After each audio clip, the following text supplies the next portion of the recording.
Hello, my name is Steve Jameson. Some people know me under my painting name of Woden. This is November the 1st, 2024. And tonight I am here to tell the story of how the famous rock and roll star Pete Townshend of the musical group, rock and roll group from England called The Who, how he played a large part in my discovering and accepting my spiritual master, who is Avatar Meher Baba. Meher Baba died in 1969.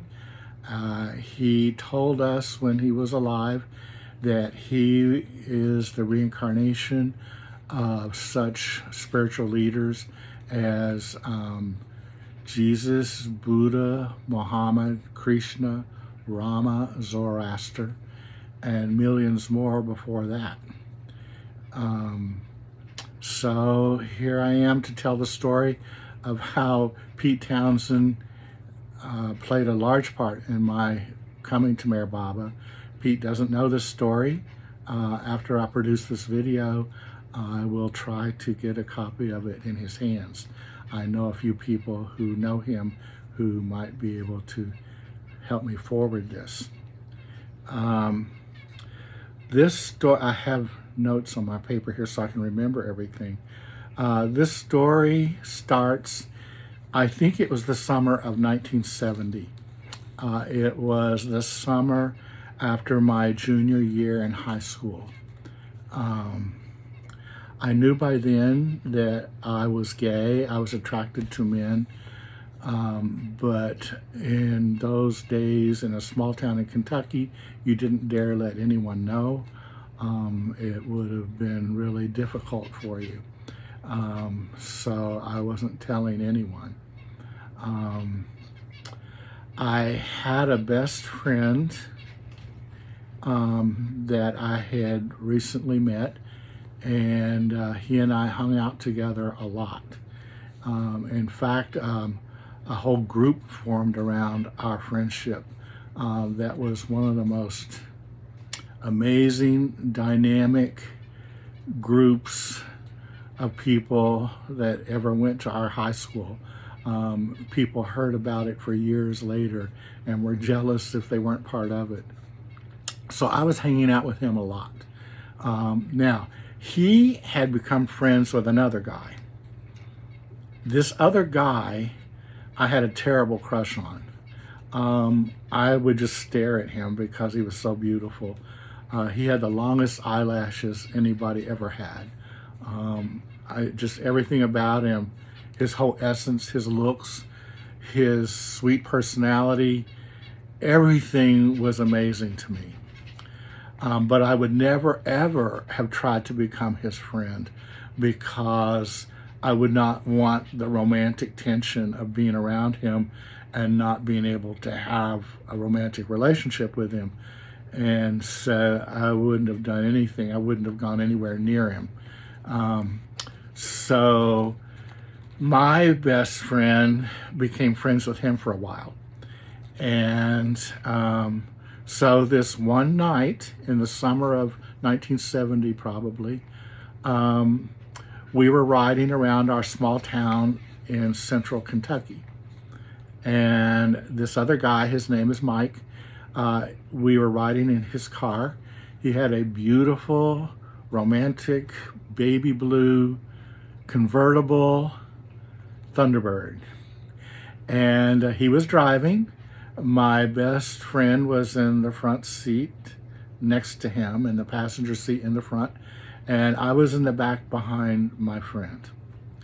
The only thing to do in those days was to go to a hamburger joint on one end of town and see who all was there, socialize in the parking lot, trade cars, jump in and out of each other's cars, then ride across town about 3 to 5 miles on the other side of town and circle around that hamburger joint over there, see who was over there, did they know about any parties, was anything going on, trade and jump cars with each other, ride back to the other hamburger place, back and forth all night long on the weekends.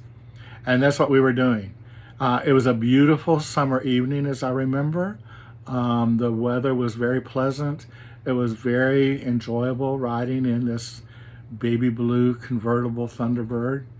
And of course, I was staring at from the side angle at the face of this beautiful man driving the car. And then it happened. A song came on the radio that I had never heard before.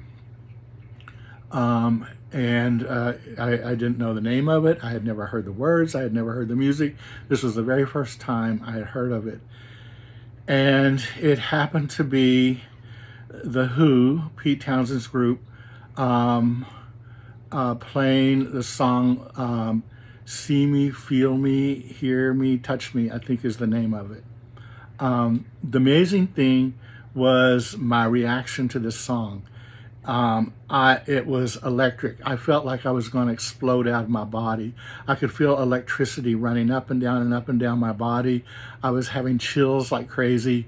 I was so exhilarated, I almost couldn't stand it. And I didn't know why. I did not know why am I having such a strong chemical, physical reaction to this song. Maybe if you've had an experience like that before, you might know what I'm talking about. It was just surges of electricity running up and down my body. I guess you could use the word ecstasy was what I was feeling. I had never felt anything like that before in this lifetime. I have written the words to the song here on a piece of paper that I can read out to you.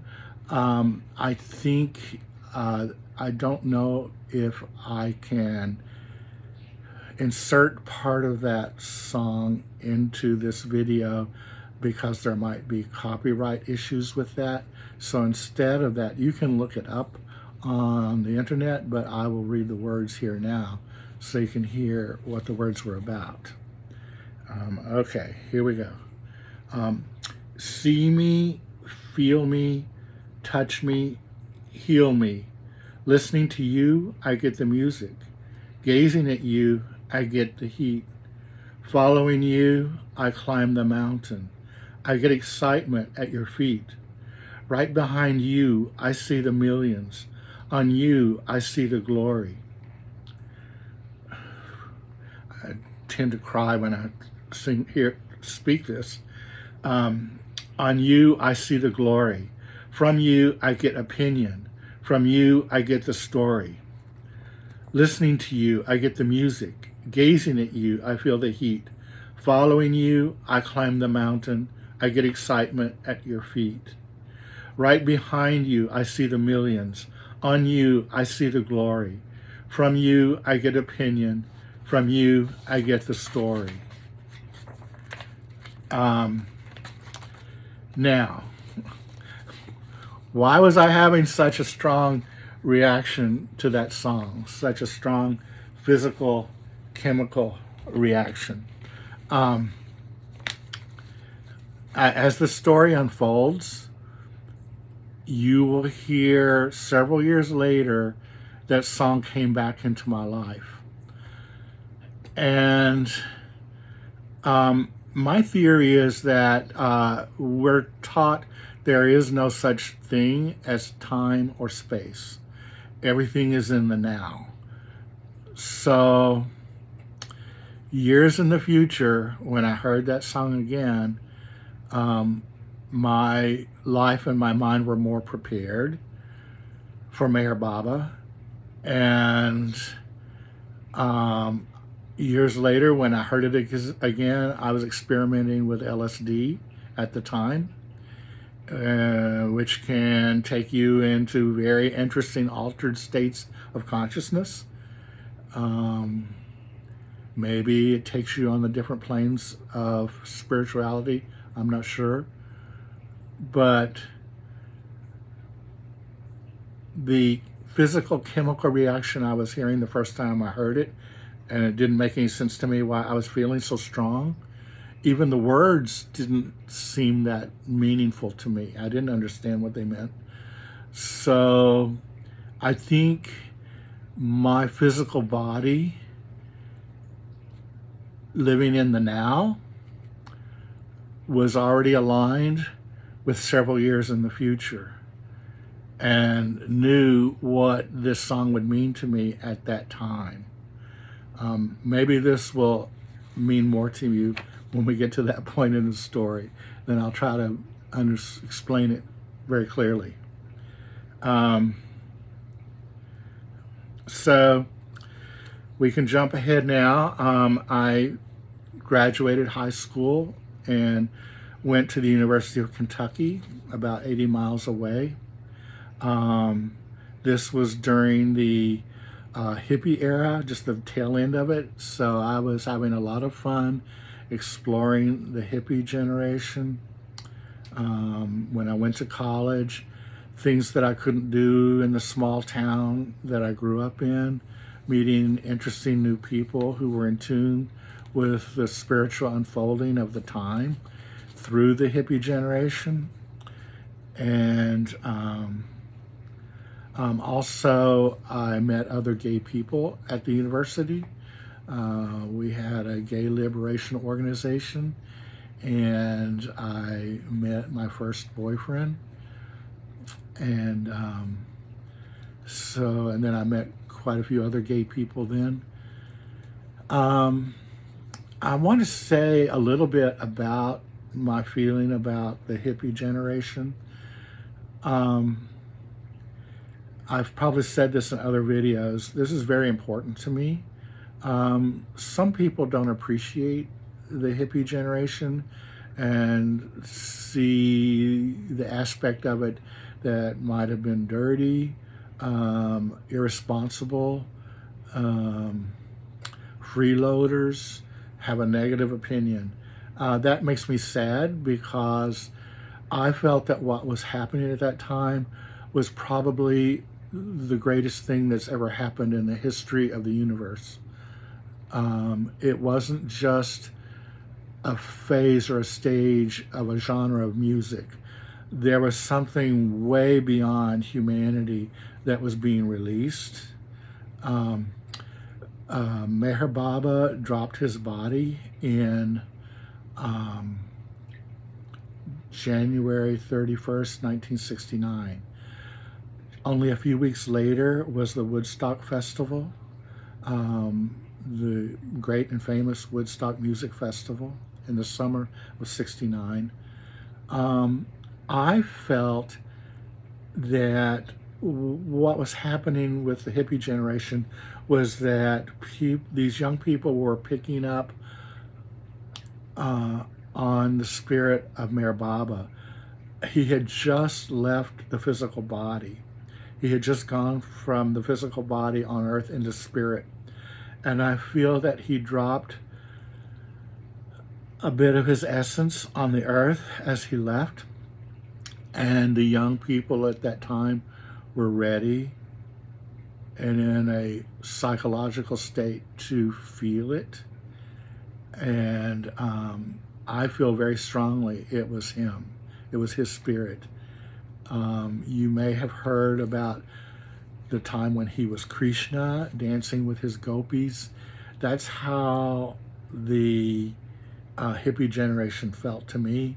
We were picking up on the bliss of the avatar in a very powerful way, and we couldn't help but dance and sing, and flowers were everywhere. We were getting back to nature. There was a lot of brotherly love being awakened. My favorite song from that time was Scott McKenzie singing, "If you come to San Francisco, be sure to wear a flower in your hair." I cry every time I hear that song.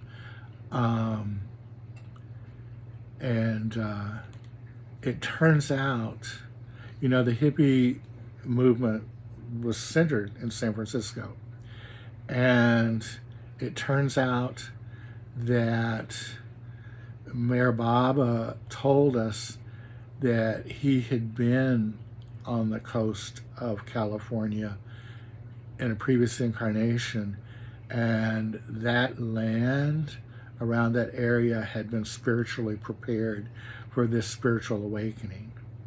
I also have a past life memory of meeting the avatar on the coast of California, and I've told that in another video that you can see on my YouTube channel.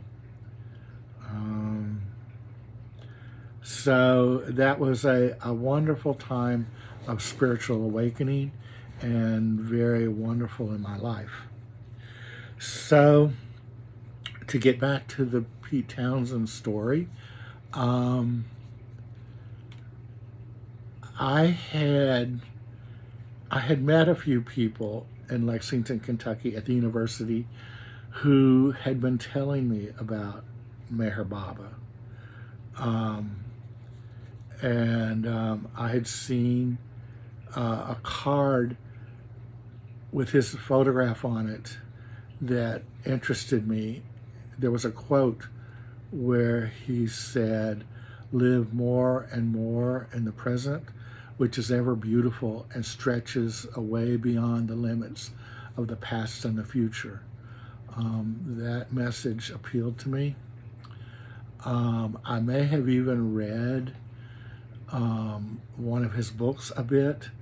I had journeyed from my Christian upbringing first through Edgar Cayce, the famous psychic who was very Christian but taught us about reincarnation. So that took me a little bit out beyond my Christian upbringing. After that, I think it was Carl Jung. I read his writings, the psychologist.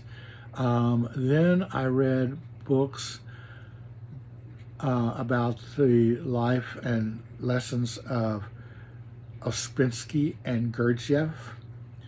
And then my friend handed me a book about Meher Baba entitled Listen Humanity. When I had been reading the writings of Gurdjieff and Ouspensky, they were scaring me. They were talking about different states of consciousness, different planes of spiritual evolution. And I felt that everything they were saying was true, but it was really different from anything I had ever heard before. I didn't know anyone I could discuss this with in my family or friends, but I definitely was believing it. But it was scaring me, upsetting me quite a bit, and making me very depressed. Then when my friend handed me the book Listen Humanity with writings from Meher Baba, I think I only read one page. I opened it in the middle and read the first page of a chapter, and then I had an experience. I had been seeing in my mind's eye Gurdjieff and Ouspensky like black silhouettes, and when I read Meher Baba's words, all I saw was like a pink cloud of love. And I felt, just from reading maybe one paragraph, I felt that Baba was saying, yes, Steve, all those things you're learning from Gurdjieff and Ouspensky are true. There are different planes of spiritual evolution and consciousness, but none of that matters. Only love matters. You don't even need to think about those other things. You don't need to worry about them. Only love matters. That was such a relief for me. It was amazing relief, and cleared up my depression and made me not worry about those kind of things anymore. But I still was not totally devoted or accepting Meher Baba as my spiritual master. So that's getting ready to happen in this story. So there were 3 other gay friends of mine and I, the 4 of us gay boys, we were going to drive in a car from Lexington, Kentucky to Cincinnati, Ohio, to a movie theater way up on the hill called Mount Adams. And I didn't know anything about this, but they said there was this movie we were going to see called Tommy. Tommy happens to be a movie based on a rock opera that Pete Townshend wrote about his spiritual journey and discovering Mayor Baba. After that, I even noticed on the back of the Tommy record album, in small print, it says dedicated to Avatar Mayor Baba. A lot of people who listened to that album and loved it may not have noticed those words or knew what they were about. So anyway, I didn't know anything about Tommy or the movie. It was new then, I think. I think this would have been in maybe in the spring of 1975. So this is about 5 years after my first experience that started this whole story about riding in the blue convertible and hearing that song. So I'm going with my friends just to be with them, and we were experimenting with LSD that day. First, I want to say I hope no one who listens to this ever does LSD. It can be extremely scary. I was never the slightest bit drawn or addicted to any sort of alcohol or drugs. The only addiction that I can think of that I have had is sugar. I loved sweets all my life, and only in the past few years have been able to get beyond that addiction. But I definitely didn't care about anything about drugs or alcohol. In fact, in college, when everyone was it was popular to pass a joint of marijuana cigarette around the room, and everyone would smoke the same cigarette of marijuana, I would just pass it on by. I couldn't care less about it, and everybody would comment that Steve gets higher than the people smoking the marijuana. I think it's probably because I'm an artist, and I was able to get more relaxed and more playful and with my mind than even the ones that were smoking the marijuana to bring out their imagination and help them relax.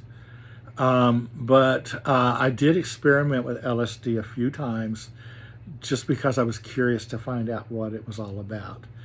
I had some really mind-blowing experiences, but I had some extremely frightening experiences. Meher Baba advised people not to ever do hallucinogenic drugs like LSD. He said that it is physically, mentally, and spiritually harmful to stay away from it.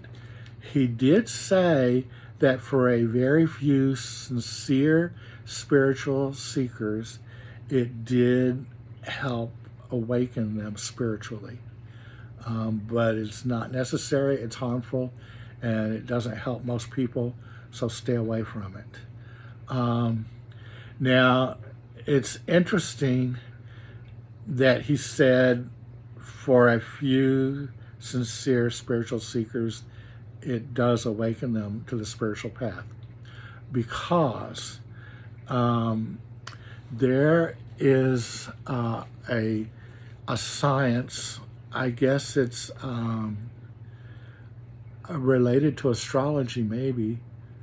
Yeah, I have related it to astrology, called the Sabian symbols, in which there is a symbol for each one of the 360 degrees of the zodiac.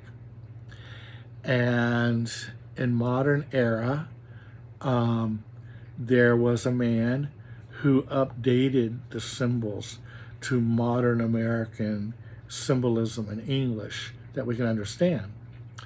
Um, and his name, I believe, was Dane Rudyard, and he lived in San Francisco, and he went with a famous psychic lady to Golden Gate Park for the afternoon, and he had cards with 380 numbers on them, and he held these cards up behind her back so that she couldn't see the number, and then he would ask her to receive a vision for each number, and recorded that, and then wrote a book explaining the symbolism of the different short little visions that she saw.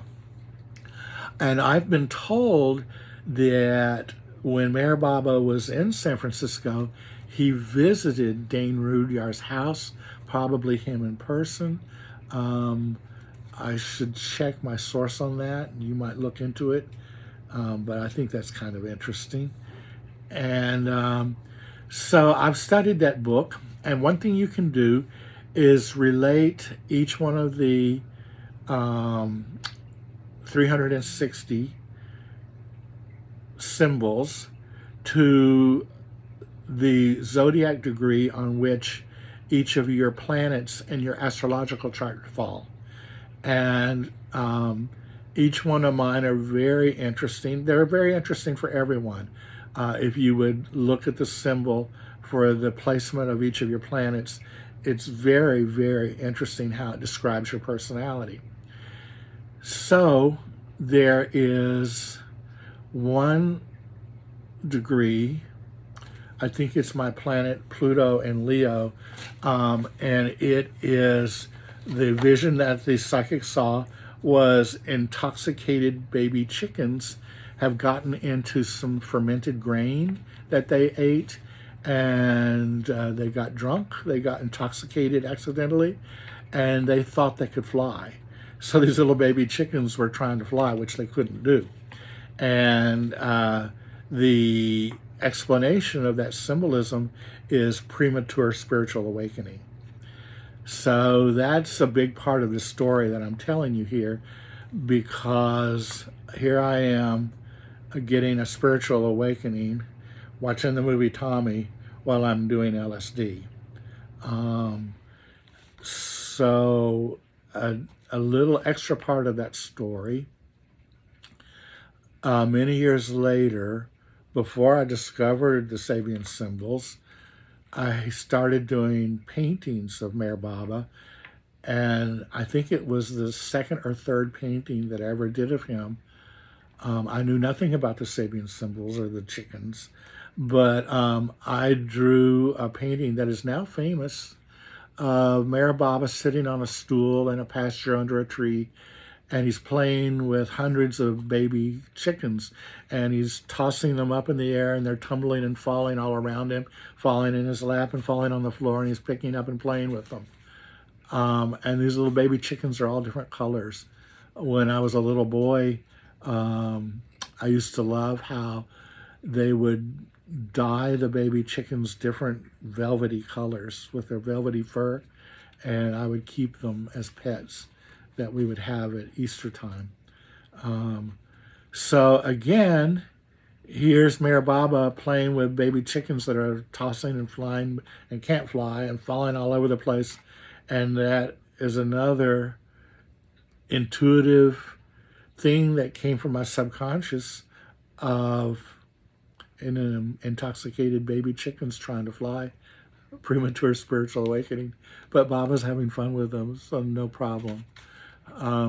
So here we are going to the movie Tommy. Well, it was a matinee. Who goes to see a movie in the afternoon, especially adults? Maybe little kids do, but it was a matinee. So this movie theater, a big movie theater, was 100% empty, except for us four gay boys. So we were sitting in the very middle of the theater, and the lights go down and the movie starts, and we're all doing LSD. And the movie Tommy, for some of you who may have seen it, it's unusual in this aspect. I think it's the only rock opera ever produced. I don't know. But in most movies or operas or any type of dramatic performance, there's usually a gradual build up to a crescendo, and then it drops and you have the finale. That's not how the movie Tommy is. Not for me. Maybe it's because it's rock and roll, but it goes straight to the crescendo right off the bat and stays there, screaming loud, high, all the way through to the very end. No gradual build up to a peak at the very end. Nothing like that at all. It goes straight up, stays up all the way. And I was an extremely shy person when I was young, and this time I'm 22, I think, and I'm still very shy. But with the effect of LSD and the effect this movie was having on me, I was screaming really, really loud, like somebody at a rock concert, like one of the crazy people at a rock concert. I don't think the other boys were doing anything but sitting there watching the movie. And I was kicking the seat in front of me. I kept kicking it and screaming and screaming. I was so excited I couldn't stay in my body almost. And then we get to a scene in the movie where, well, I can tell you a little bit for those who haven't seen the movie. Tommy is a story of someone who reaches God realization, or self-realization, and he is deaf and mute and blind. So all of his experiences are internal. And he was a pinball wizard. He was a genius at playing pinball. But his whole life was internal. He couldn't hear, he couldn't speak, he couldn't see. So he becomes famous, and crowds of people gather around and want what he's got. So he's trying to help people and help them get self-realization. And the only way he knows how to teach these people is for them to experience what he experienced. So they wear patches over their eyes and cover up their ears and put a plug in their mouth. So they're like him. They can't see, they can't hear, they can't speak. And his questionable relatives are selling Tommy paraphernalia like a carnival. It's like something that might pop up around a Christian shrine with people trying to make money off the saint or something. So here he is having a camp where he's trying to help these people get self-realization, and they get frustrated, and it's not working for them. And they finally get so frustrated that they throw the plug out of their mouth, they throw away their blinders and their headphones, and they start screaming and yelling at him. And they light a big bonfire. They try to burn everything down. And they're very, very angry and accusatory towards him. And that's when it happened. Suddenly, my mind, well, I can tell you, Tommy was standing up way up high on a big pinball, and he was performing in front of everyone, trying to help them. They were all down below, kind of like a congregation in a church or a sermon on a mount. And they were all screaming and yelling at him. Then you see the camera from his point of view, looking down at these people abusing him. And suddenly I saw us, myself in particular, but I saw humanity from God's point of view, from the Avatar's point of view, from the eyes of Jesus, from the eyes of God, trying to help us. And we get frustrated and don't believe and don't accept the lessons. And I just broke and I started crying. I cried and cried at what a hard nut to crack I had been for Mayor Baba. And that is one of the main points at which I accepted Mayor Baba as my spiritual master and to believe in him. There were a few other strong episodes that I would tell in other videos, but this is one very strong one. I have the words here written down, what the words were of the song and the chant that the crowd was yelling at Tommy, so you can hear what they are. This is in pale ink. We'll see if I can read it. Okay, here we go. We're not going to take it. Never did and never will. Don't want no religion. And as far as we can tell, we ain't going to take you. Never did and never will. We're not going to take you. We forsake you. Going to rape you. Let's forget you better still. We forsake you. Going to rape you. Let's forget you better still. So that was the words of the song when I felt my personal, maybe you could use the word penance, and felt the need to be forgiven at that moment. Then we left the theater. All four of us boys got in the small car, and we were driving down this long winding road down Mount Adams. And I always thought that's an interesting name, that was Mount Adams. That's the first human was Adam. And Mayor Baba told us that he had been the first human. He was Adam. And Adam became the avatar in all these incarnations. So here we are coming down Mount Adams. And I'm still high on LSD. I guess the other guys are too. Nobody's speaking. Nobody's saying a word. I don't know what they're experiencing, but for me, I was overwhelmed. I felt, what would be the words? I guess you could say I felt like I was in heaven. I felt like I had reached realization. I was there. I felt in a very high spiritual state. And here we are slowly riding down the path, down the hill to the river to cross over to go to Kentucky. And I'm in such a blissful state that I'm praying, oh, I hope no one speaks. Please, God, don't let anyone speak.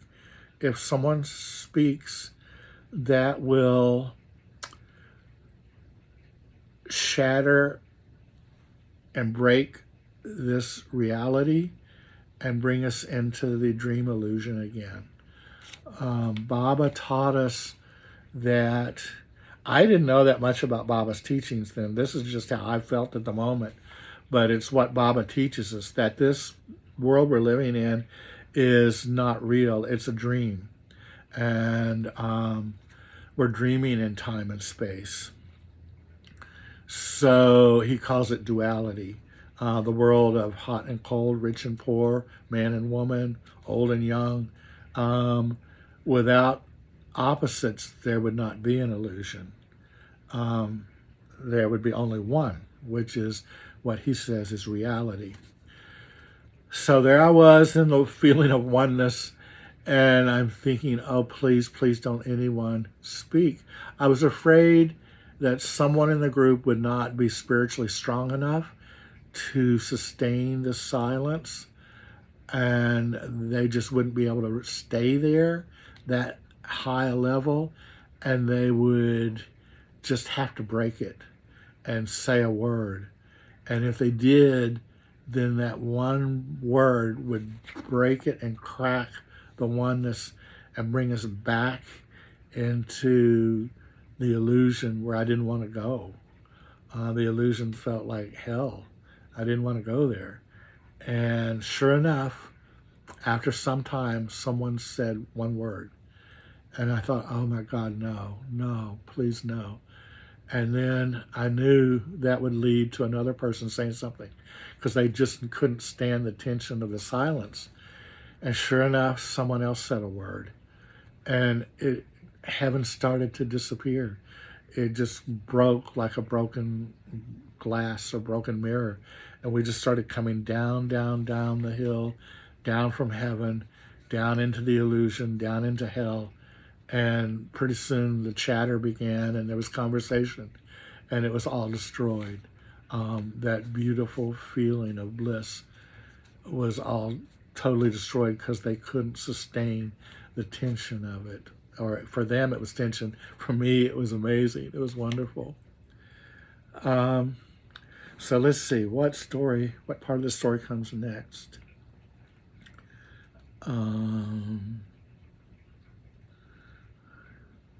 Well, I guess it was later that same year.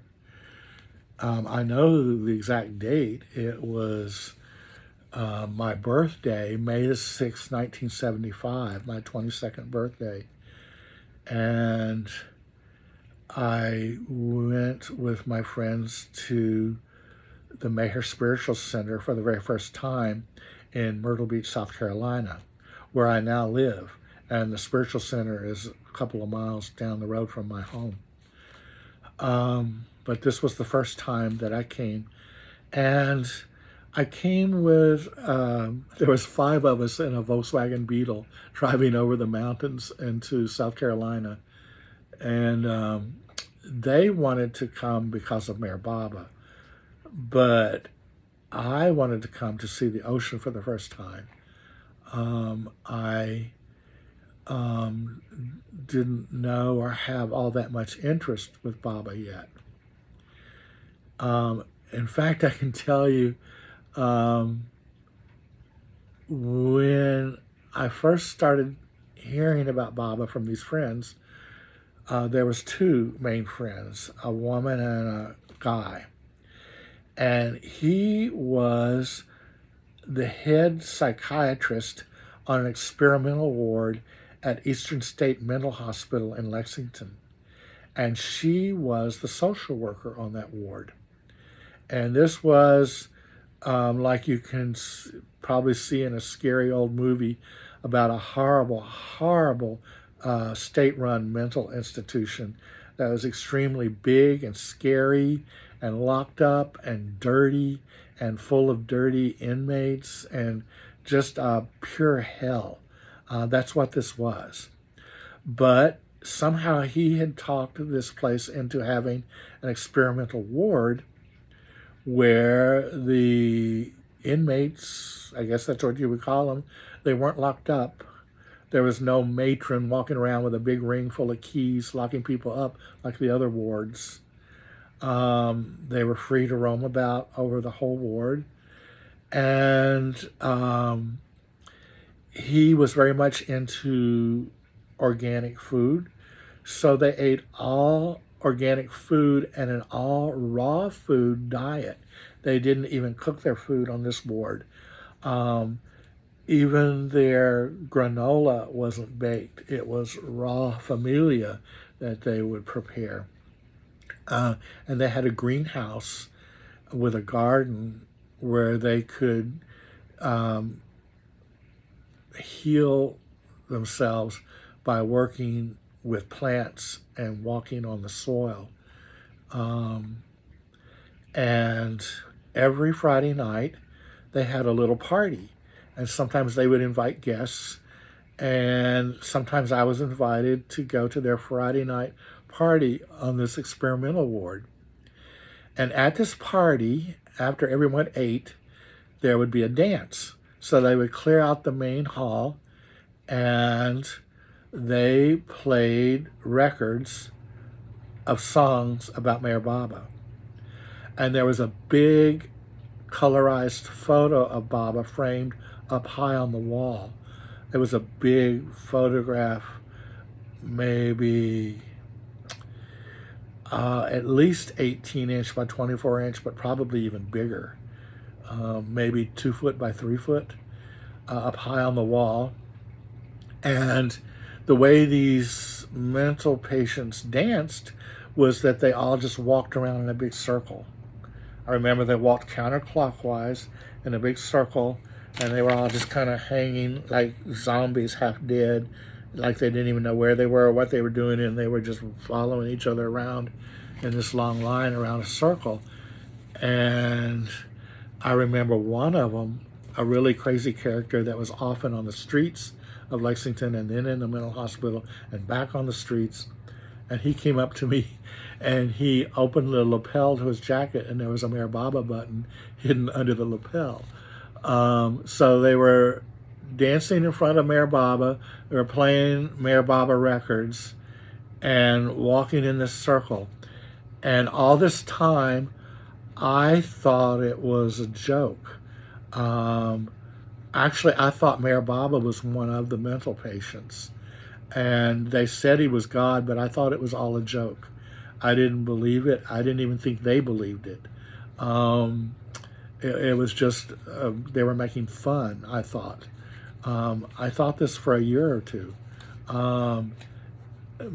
Later, when I came to accept Mayor Baba, and my heart was opened, and I was relieved from several of my youthful years when I was too mental, then I realized the joke was on me. I was the crazy person. I was the mental patient. I was the one who was way too mental and not heartfelt enough when I was a teenager. Not Mayor Baba. He wasn't the crazy one. So anyway, we're driving in this Volkswagen Beetle to the Mayor Baba Center in Myrtle Beach on my birthday, May 6, 1975. And on that trip, I had never seen the ocean before, so I was like a glutton for it. I just couldn't get enough of it. So I was spending many hours every day at the beach, and I got sunstroke. And I went into a deep fever, and I had to stay in my cabin for 3 days, and I was hallucinating quite a bit and sweating and very feverish. And if you've ever had an experience like that, there's something about it that's kind of delicious. It's like a delicious, sweet delirium. I don't particularly want to go there right now, but that's kind of how it felt. And I was hallucinating and delirious and feverish. And in the midst of all that, I may have had some Baba dreams that I don't remember, but what I do remember is I laid out a challenge to Mayor Baba. And I said, Baba, if you are who I think you are, I have this wart on my finger. And it's right in the, what they call the quick of the finger, right where the skin meets the fingernail. And I've tried for years to get rid of it. I've put medicine on it and it won't go away. And the worst part is that every time I would put my hands in my jeans pocket, it would split it in half and crack it open, and it would bleed and hurt quite a bit. And it was annoying. It had been there for years. I couldn't get rid of it. Like a normal wart, you put a drop of medicine on it and it goes away. This one wouldn't go away. And so I said, Baba, if you are who I think you are, if you are God, if you are the reincarnation of Jesus, then make this wart go away. And if in the future years to come, if I ever forget how much I love you, how much you mean to me, then I want you to cover my entire body with thousands of warts all over my body, big warts, long, nasty warts that will never go away. So that was the challenge I put to him. So a few days later, my fever was gone, and I was back at the ocean again. And the waves were really high that day. I was way out in the ocean, and big waves riding me around. And suddenly I heard a voice in my mind say, Steve, look at your finger. And I looked down at my finger, and the wart was totally gone. And I thought, he heard me. where it's gone. So here it is many years later. Thank God I'm not covered in warts now. I wouldn't like that. So then I come back from that trip to the Baba Center, back to Lexington, and I lived in a big old Victorian mansion with several other people. There was a married couple with a child. There was that woman social worker, and there was another gay man and me. And we all had separate suites or separate bedrooms, but we lived communally. And I was really having my Baba honeymoon then. For those who don't know, usually when people discover Mayor Baba, they go through a few years of feeling a lot of bliss, to have discovered God, and to feel the love they're feeling for Baba, and usually a lot of Baba dreams and magic happening. So that's what I was going through. For me, it lasted 2 or 3 years. It was extremely wonderful. It was like what they say, it was a honeymoon. During that time, I drove a school bus, was my job. So I drove the bus early in the morning and late in the afternoon, and during the day I was home. And I was usually home alone because everyone else in the house was away working. One of the men in the house had a record player, and some way, somehow, I had an album of music that Pete Townshend had produced called Who Came First.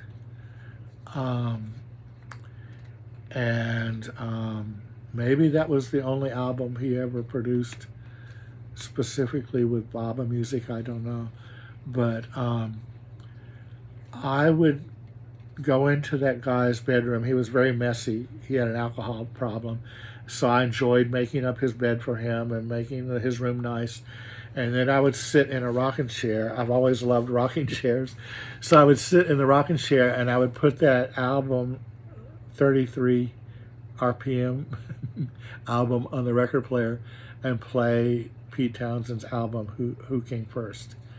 And I would rock in the chair for hours and hours, and I would cry and cry and cry because of how much I loved Mayor Baba, that I had found God, and because I just couldn't believe that Steve loved God, that Steve found God. Especially because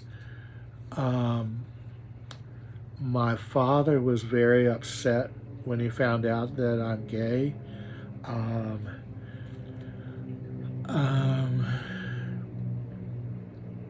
He kicked me out of the family for several years. I wasn't allowed to go home because he was afraid I would influence my brothers and sisters. And he made me feel very, very evil. He made me feel I was a very, very bad person. He was a very strict Catholic. I'm contemplating if I should even say the words that he said. But the day that he found out, I told my mom that I'm gay, and she went and told him. He was taking a Sunday afternoon nap upstairs in a house without air conditioning. It was very hot. You could see his face was red, his skin was burning from the heat up in the upstairs part of the house. And he came downstairs with his newspaper and he said, "Is it true?" And I was nervous and kind of giggly, and I said, What's true?" He said, is it true? Are you gay? And I said, yes. And he threw the newspaper on the floor and said, God damn homosexual in the family. Then there was a lot of yelling at me and condemning me. And at one point, I remember his nose was just a few inches from my nose, and he was screaming at me. And I can remember seeing a drop of sweat drop off his nose. And he said, these were the last words he said at that time. He said, you're nothing but shit under my foot. And then told me to leave the house and never come back. The strange thing is, when he said that to me, suddenly I felt closer to him than I've ever felt in my life. And I wanted to hug him, but I didn't dare do it. So why did I feel so close to him at that moment? It was because he had always made me feel bad and hid his personal feelings under the armor of religion and what's right and what's wrong. You should do this, you should do that. But when he was expressing so much emotion to me, I saw it's more than just religion. Underneath that framework or that false face of religion is him and his feelings about homosexuality and his emotion and his real human self. So that's why I felt so close to him, because I could see he was very upset about this. Thank God, years later, everything healed over. Well, then, after about 3 years, I gradually worked my way back into the family. But then he found out that I loved Mayor Baba, who he thought was Satan.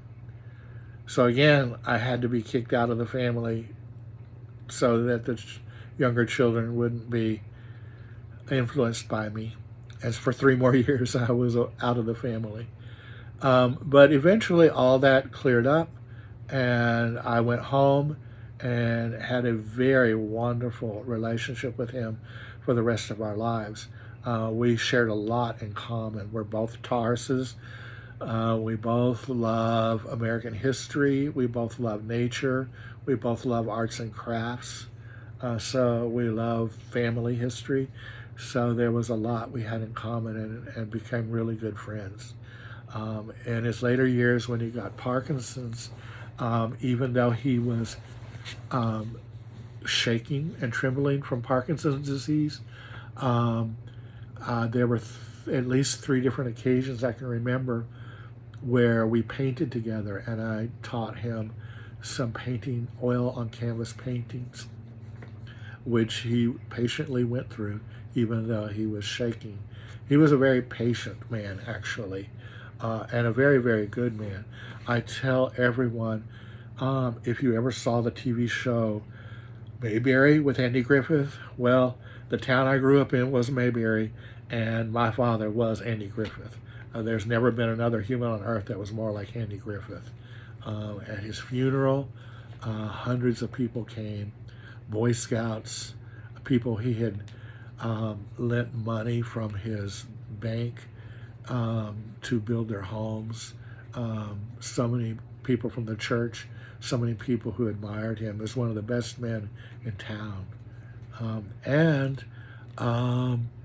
My youngest brother ended up being gay, and I remember my father went with me to my youngest brother's gay wedding, and actually ended up loving my youngest brother's husband so much that he would often beg for them to come visit, because he really liked that guy. So where am I with this story? Okay, so I was telling you why it was so emotional to me to discover that I, of all people, loved God.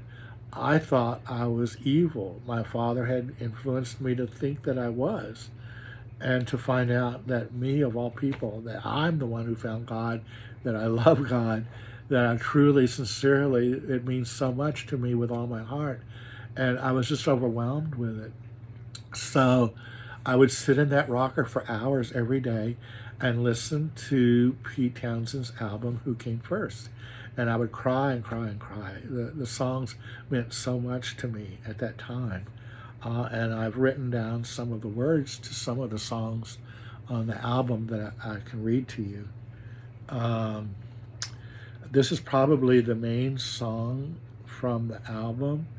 There once was a note, pure and easy, playing so free like a breath rippling by. Baba told us that in the beginning there was one drop that came out of the beyond God, and that he was that drop, and that all the other little drops followed him out into this illusion, and that's us. Each of us is a drop of God. And he also said that in the beginning there was nothing but music. So the song goes, there once was a note, pure and easy, playing so free like a breath rippling by. The note is eternal. I hear it, it sees me. Forever we blend as forever we die. Excuse me, I can't hardly see in this light. I listened and I heard music in a word, and the words when you played your guitar. The noise that I was hearing was a million people cheering, and a child flew past me riding in a star. Sorry, the light in here isn't very bright. As people assemble, civilization is trying to find a new way to die. What words? That's amazing. A new way to die. But killing is really merely scene changing, because we just reincarnate. Killing is really merely scene changing. All men are bored with other men's lives. I listened and I heard music in a word, and the words when you played your guitar. The noise that I was hearing was a million people cheering, and a child flew past me riding in a star. We all know success when we all find our own dream, and our love is enough to knock down any wall. And the future's been seen as men try to realize the simple secret of the note in us all. Now this is the refrain again. Today is the day the sound curdles mountains, flowing and blowing each man in its wake, destroying itself in the end with vibration. There's nothing on earth its challenge can take. Which I think is Mayor Baba arriving here now. And then there was another wonderful song that was originally from the country music singer Jim Reeves, and this one would make me cry and cry, because it totally described how my heart had been broken when I discovered Baba, and how I had gone through a very mental period when I was a teenager. It's a Heartache Following Me, originally recorded by Jim Reeves. I try not to cry when I read this one. You can find this one on the internet too. It's really beautiful, and you'll probably cry. Let's see. Sometimes they ask me if I'm really happy now. I say, sure, I never loved her anyhow.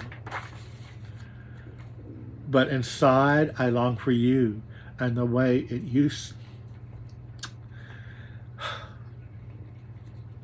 Sorry, I can't help but cry. Inside, I long for you and the way it used to be. I look around and there's a heartache following me.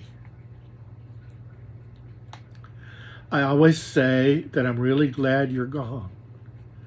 I even act like I never cared at all. But your memory lingers on, and I'm never really free. I look around, and there's a heartache following me.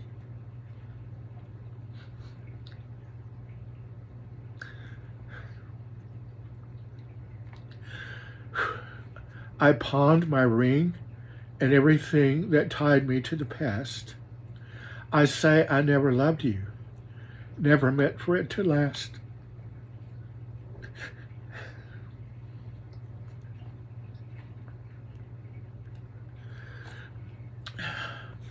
But I know it's just a game, and the loser's always me.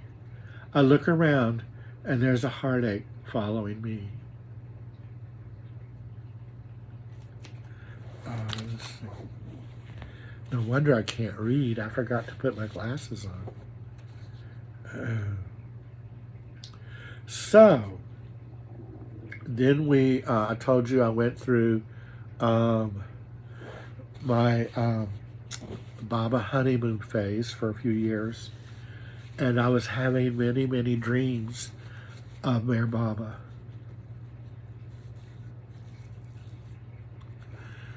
And I don't have so many these days. It's really nice to have one every once in a while. But at that time, it was a very fertile spiritual time, and I was having lots of dream experiences. And in one of those dreams in the early years,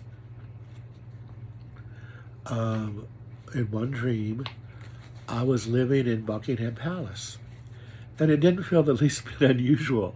I must have been the king. I wasn't aware of being a king, but I was in the king's bedroom, and the king's bed was my bed.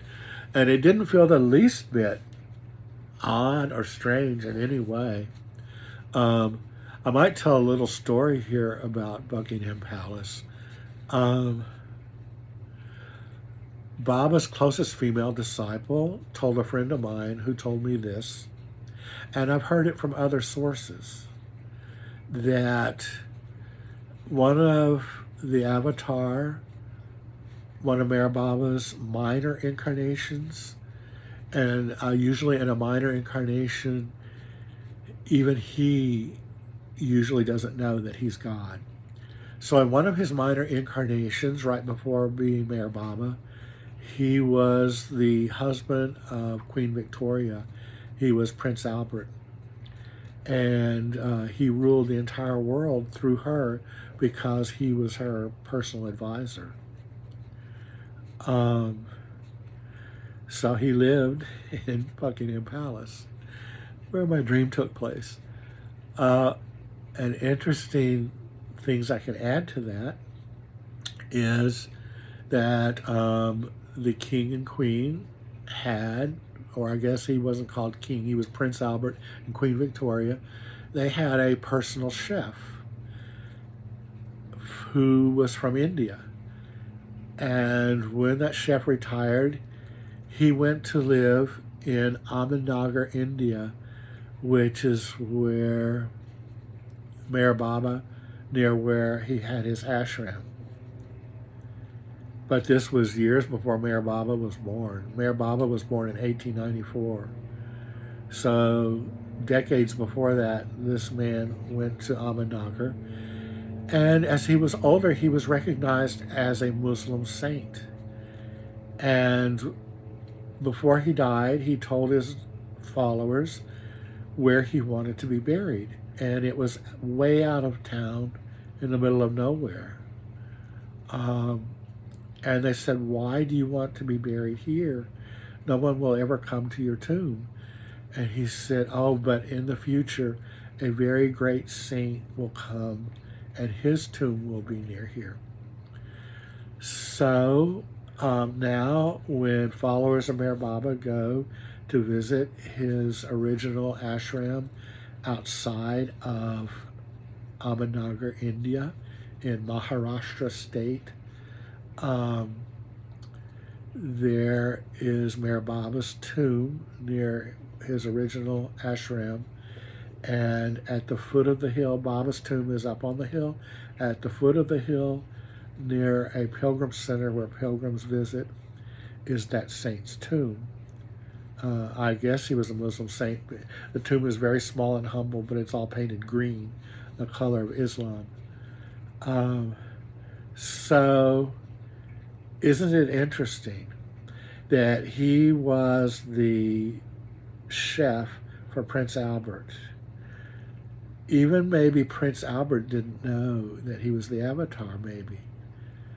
But this chef was a saint and knew that Prince Albert would reincarnate as Mayor Baba and have his ashram at this saint's tomb, and then end up being buried just a few feet away up the hill. Very interesting. And I've heard recently from different sources in the Mayor Baba community, I never knew this for years, but people have told me that Baba said that one of his women disciples, Khorshid, had been Queen Victoria. And it's amazing to me when I look at her photograph, she looks very much like Queen Victoria to me. And she lived in a very, very humble, little tiny apartment with her family members. Very different from the life that Queen Victoria lived in the palace. So now I forgot why we wandered off into that story. Let's see. Oh, okay. So I'm having this Baba dream where I live in the king's bedroom in Buckingham Palace. And it's the end of the day. We're getting ready to go to bed. And Baba says, Steve, he's just a few feet in front of me. He's looking right at me. He said, Steve, how would you like to make animated films of me and let Pete Townshend do the soundtrack? And I said, oh, Baba, I can't imagine anything in the whole world that I would love to do more than that. And then he got very serious and he shook his finger in my face and he said, I want you to do that. And then it was time to go to bed. So he looked, Baba was silent. He didn't speak, but people could know what he meant. And he wasn't speaking in the dream, but I knew internally what he was saying.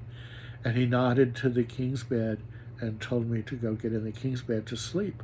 And he looked over in the corner on the side of the room, and there was a humble little uncomfortable cot. And he was going to go lay in that cot.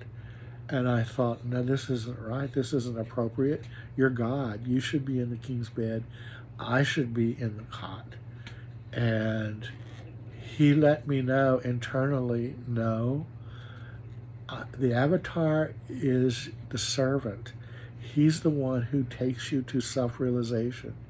He's here to serve our soul to get us to God. So I'm the one who should be sleeping in the king's bed, and as the servant, he should sleep in the cot. He did say, Baba did say when he was here, that I am the servant of your heart. So he's not the servant of all of our whims, all of our likes and dislikes. He's the servant of our heart. So then we went to sleep. And I woke up the next day and I thought, well, I think the symbolism of us going to sleep is that this is not going to happen for many years.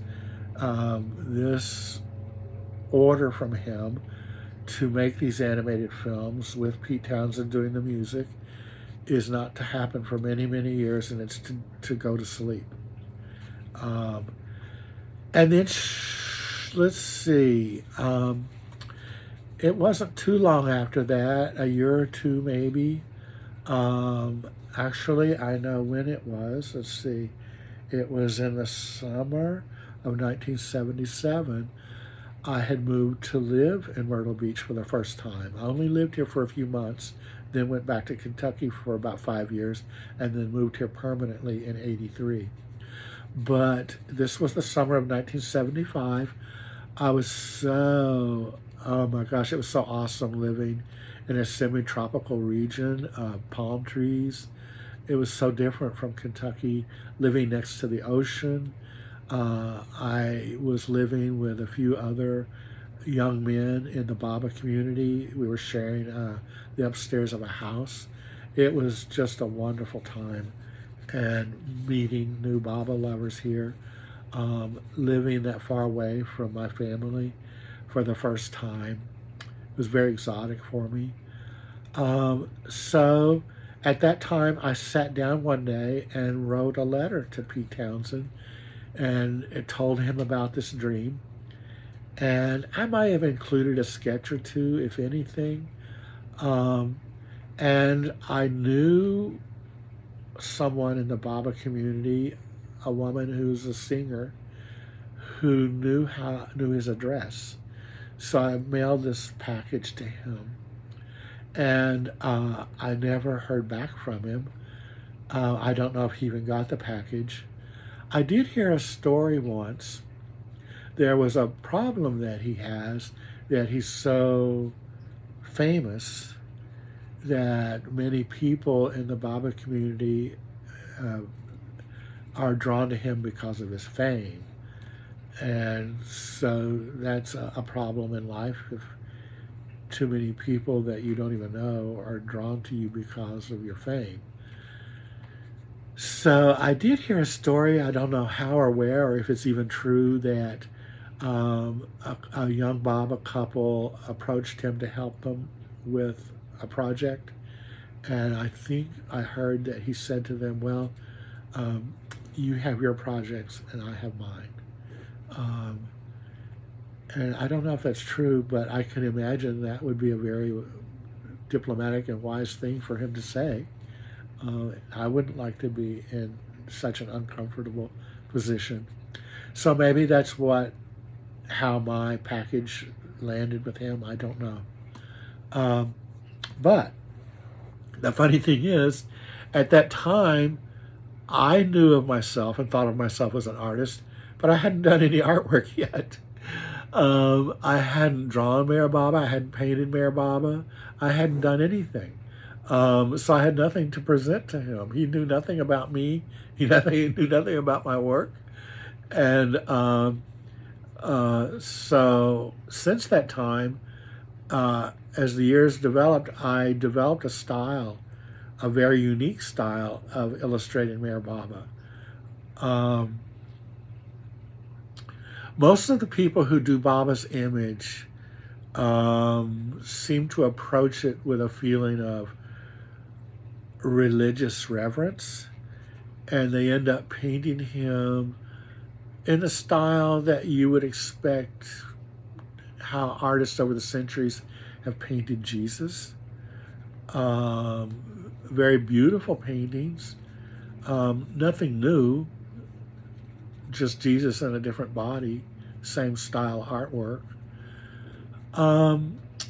When I first came to the Baba Center, there was a movie, the first movie I saw of Baba. It was the last film ever made of him.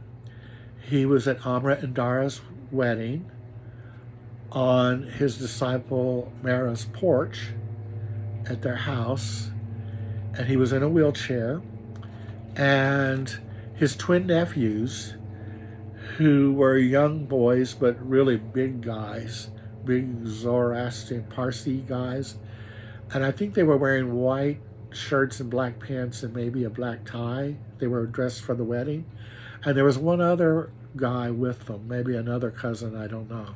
So there's the three of them, and they were singing for Baba in this film. The film had no sound, so we didn't know what song they were singing. And Baba laughed so hard. It really did look like he was going to break his vow of silence that he had kept for 40 years. He was just crazy with laughter. And years later, the twin nephews told me that they had entertained him many times over the years. They loved to tell jokes and be funny and do different forms of entertainment. They told me that the song they sang was "There's a Hole in My Bucket, Dear Liza." And they said that Baba enjoyed that performance from them more than any other time they'd ever performed for him. And that was the last time that they saw him alive, because that was in January of 68, and he died, no, that was December of 68, and he dropped the body January 31st of 69. That was the first movie that I had seen of Baba. And, I was raised in a Catholic school, which I loved. And we were taught from the Bible, and it seemed to me that the God of the Old Testament was very scary, fire and brimstone, and turning people to stone, and obey me or else. And then we have Jesus, and he seemed very sweet and loving and kind and turned the other cheek. But no one had ever suggested to my mind that God could have a sense of humor. Baba is the one who originated the quote, "Don't worry, be happy." And he had a great sense of humor. And I had been very mental in my teenage years. When I was little, I loved Jesus and I loved Bible stories.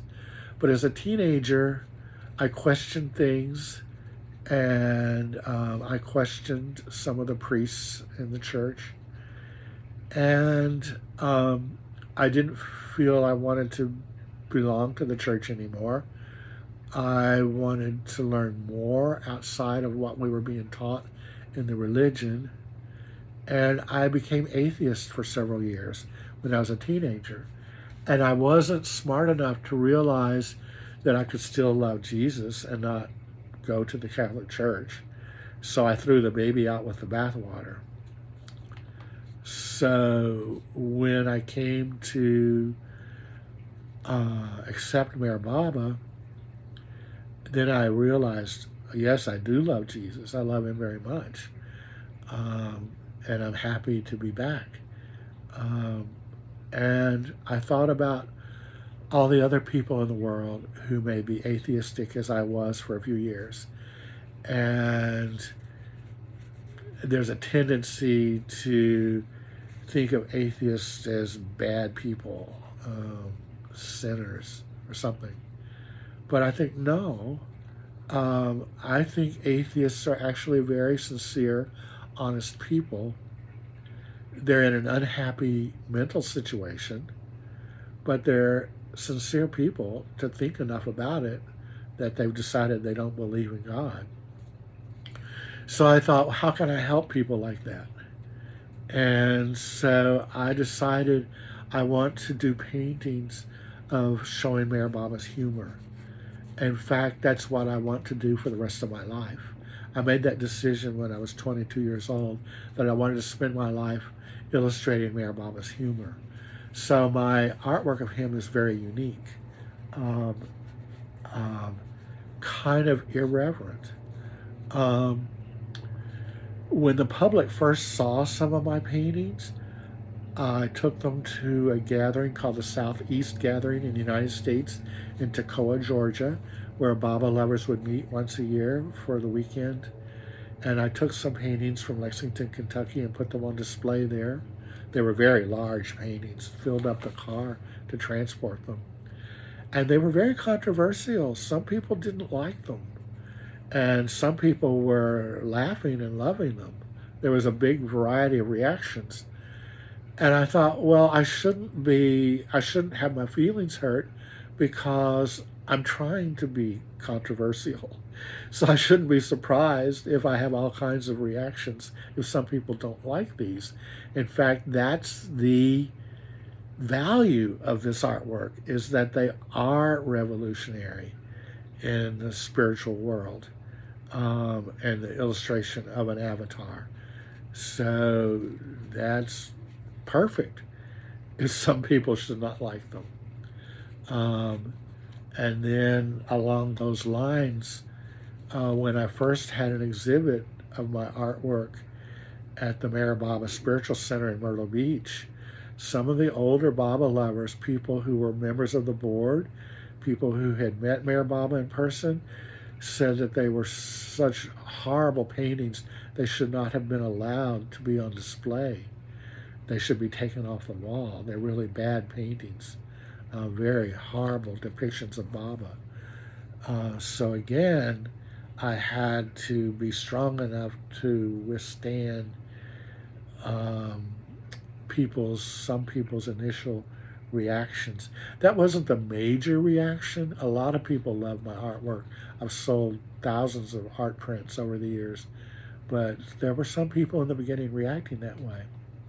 And then even Mani Irani, Baba's sister herself, I got to know her because I was the trust wallah in Kentucky, where every month I would send her donations for the Baba Trust to survive, for the people to live. And I took advantage of the opportunity to correspond with her and got to be good friends. And I remember one letter where she said, "Steve, I just don't understand. I can't relate to your artwork.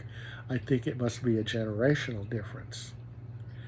Years later, in India, she came to me and said, "You know, it was my twin nephews who helped me understand your artwork, because they have one of your first paintings of Baba, which was when they were on that porch at the wedding singing, and you illustrated them as three big overweight dancing bears. And they have that print in their prayer room in their house, and they helped me appreciate your artwork, and now you're one of my favorite artists." And then she even chose me to illustrate her two illustrated books, one of her dreams of Baba and another book of her childhood stories of being with Baba. And then, right before she passed away, she told a friend of mine to tell me when she came back to the States, and this was the last thing I heard from Monty. She said, "I want you to tell Steve Jameson that he is my favorite." And then part of that story I skipped over, I should include. One of my earliest paintings of Baba I got from a card called "Don't Worry, Be Happy." And Baba is older and jolly and plump and smiling really big, and I wanted to paint him as a clown, like he's in the circus.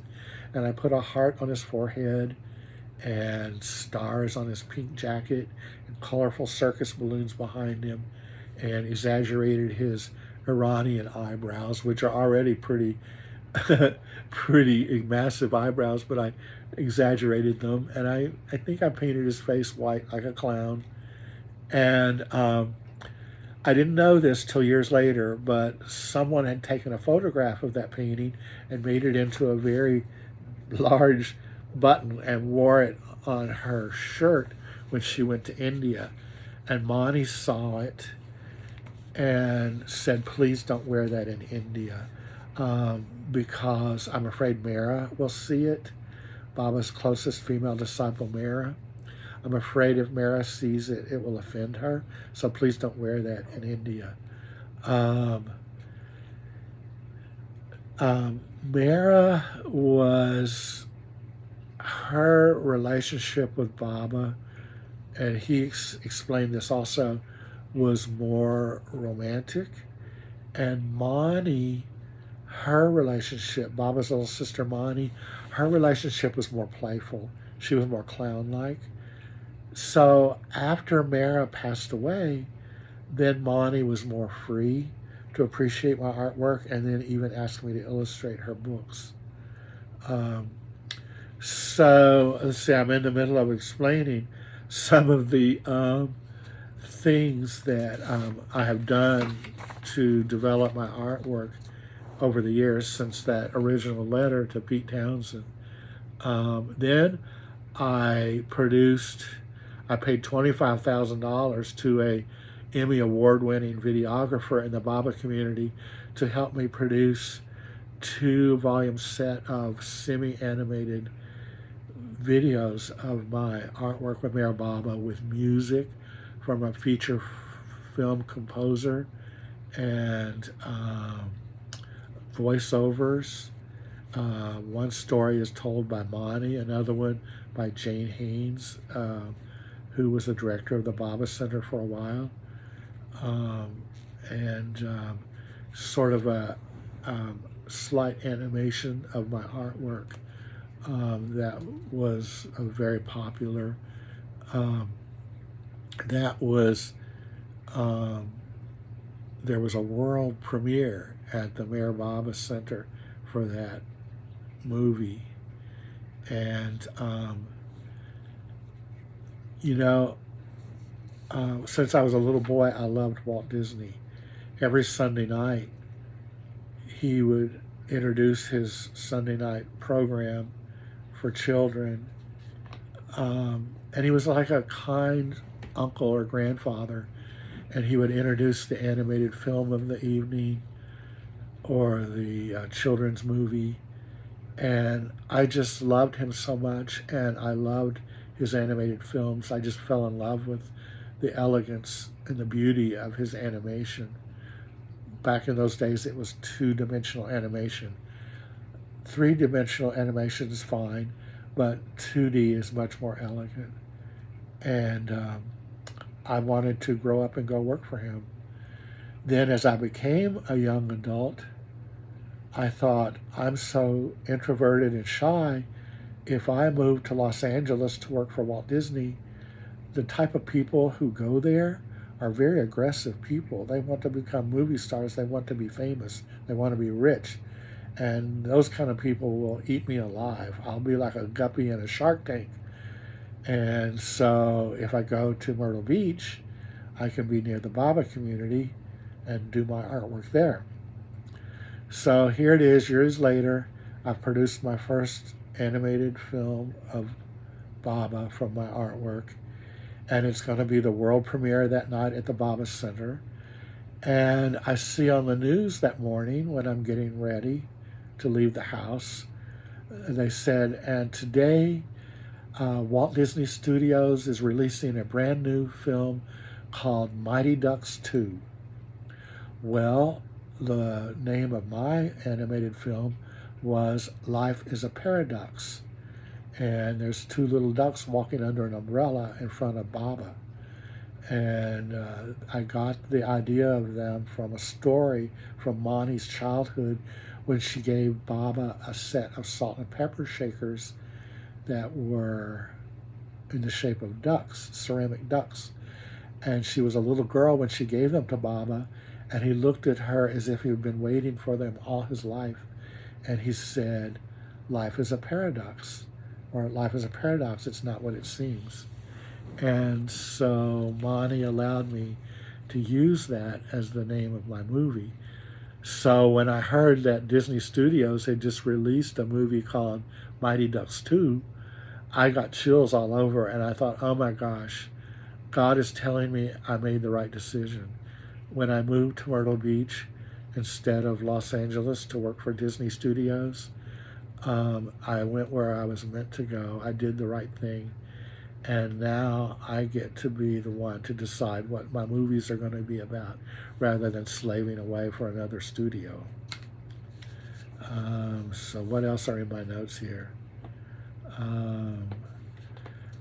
I've begun over the years, I paint my Baba paintings in my sign shop. I work there to make a living, and I make residential signs for tourists. So I have all these hundreds of Baba paintings that I've done, and they're all over my studio. So the customers want to know about them. And what is this? I love it, but what is it? And I don't want to explain to them who Mayor Baba is, because most of them are Southern Baptist religion and may not be able to understand about Baba being Jesus reincarnated. They probably don't even believe in reincarnation. And I don't want to offend them or confuse them by talking about Baba unless I know them really well, which I don't. These are just customers for the day. So I decided to call him Daddy God, playing with his creatures, because he's usually with little anthropomorphic animals and who symbolize simple human characteristics through the animals. And I say, well, that's my idea of what God looks like. So I call it Daddy God playing with his creatures. So I've developed this line of artwork called Daddy God, and I've sold hundreds, if not thousands, of art prints of my work to the Baba community through the Mayor Baba bookstore. And one of my biggest dreams to accomplish in life before I pass is to somehow build the Daddy God Art Museum here along the beach near the Baba Center for future visitors to this area after I pass, and house all the Baba paintings that I'm doing. And I've got a big collection going here. But that's going to cost several $1,000,000, and how I'm going to finance it, I don't know. I've been praying about that. What else are in my notes?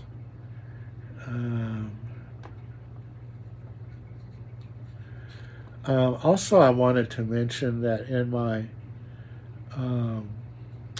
work on developing my artwork since that original letter to Pete Townshend, I've won hundreds of national level art awards. I'm a member of one of the only 800 living signature members of the National Watercolor Society. I love to paint landscapes of this area.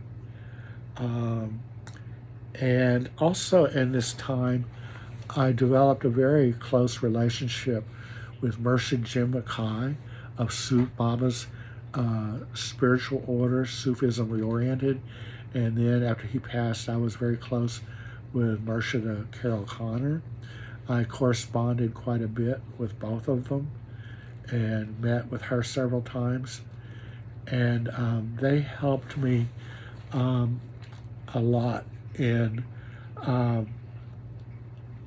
developing my artwork, giving me advice on a television art show and a children's book of spiritual paintings of children, and the advice they gave me on that.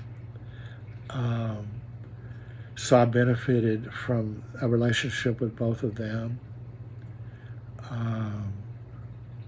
Let's see, what else is in my notes? So, also during this time,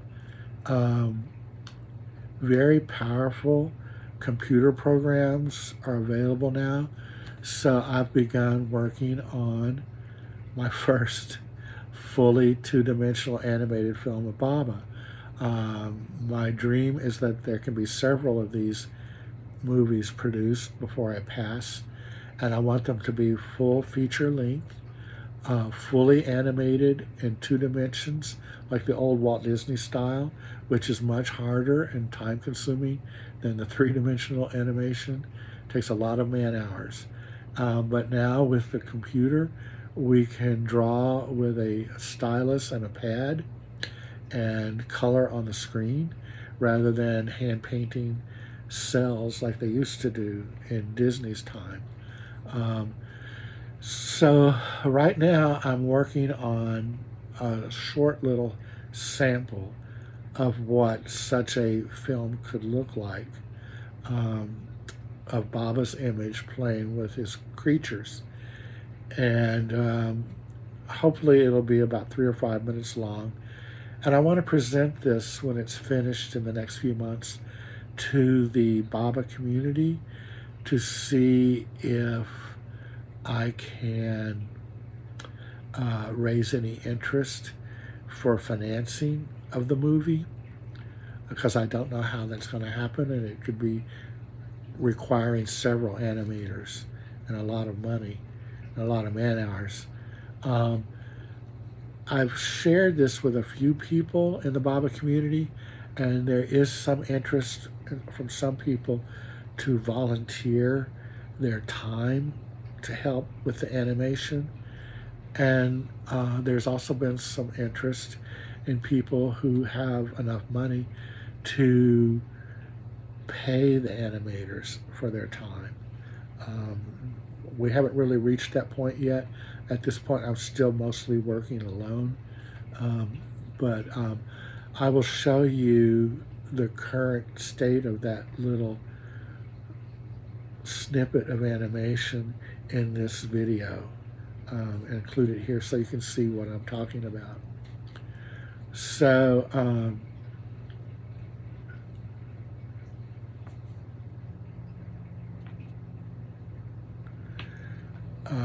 let's see.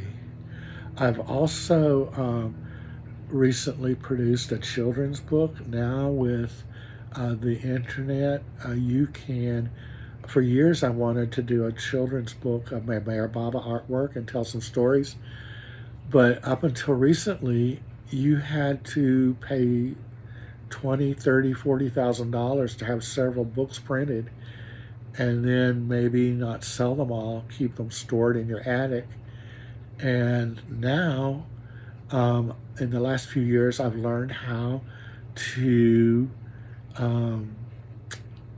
design a book in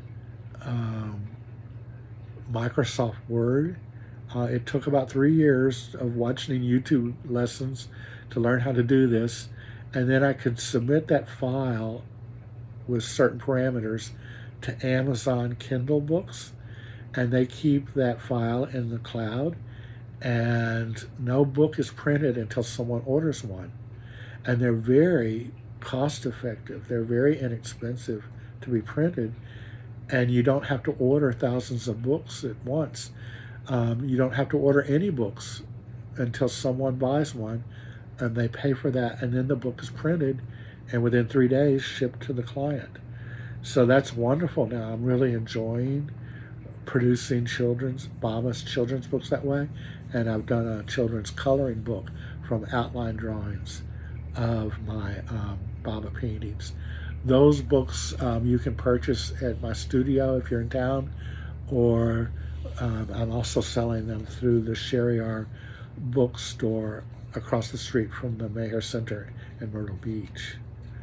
You can order from them. So then we get to this story here. I was telling you how I got to be close friends with Marcia O'Connor, and in the year before she passed away, I had no idea she was so close to passing away, but she was here in Myrtle Beach staying at Yopandunes, the building where the home where Baba stayed to recuperate from a car accident. The Sufis had purchased that building, and she would spend the summers here in that building. So while she was in town, she asked me on several occasions if she could sell my greeting cards of my Mayor Baba artwork. And I said, Murshida, no, you're a Murshida. You have all these Sufis to take care of. You don't have time to be selling my little $5 greeting cards and worrying about keeping track of the finances. So I gave her a big batch of them as a gift, and I included some art prints also. And then I found out later that she had them framed and put on the walls of Yopandunes and the 2 houses next door that they have also purchased. Then she kept asking me to help sell the cards, and I kept saying no. Then finally, she must have watched one of my videos and saw that I was asking for financial help to build the Daddy God Art Museum. So she said, will you give me permission to help you finance the art museum? Can I donate money? And I said, oh yes, for that you can do. You don't need to be selling the greeting cards, but yes, if you can help me financially with the Daddy God Art Museum, yes, that would be wonderful. And you would be the first donor, and you're a Murshida, that would be wonderful. But she passed away before it ever happened. And I've had the thought, well, maybe now that she's in spirit, she can help me in a much more grand way than she might have been able to do in the physical body. So maybe that will happen. Then in the past year, I'm 71 now. So I've always had this premonition I'm going to live to be at least 120. And I'm not saying that's what I want. I'm just saying that's what I think is going to be. And so I've always felt there's plenty of time to do the animated movies, build the art museum. I always thought it's in the future. It's such a big, wonderful dream. It's in the future. Well, I'm 71 now, and I'm thinking, oh my gosh, maybe I better get started on this stuff. I've been doing all the paintings. I've got them. But now, what about the financing of this museum? How's it going to get built? I better start thinking of a plan here. I've been buying lottery tickets and praying that I'll win the lottery.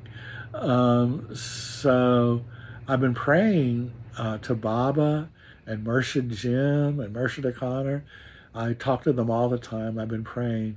How is this going to happen? How's this movie going to get made?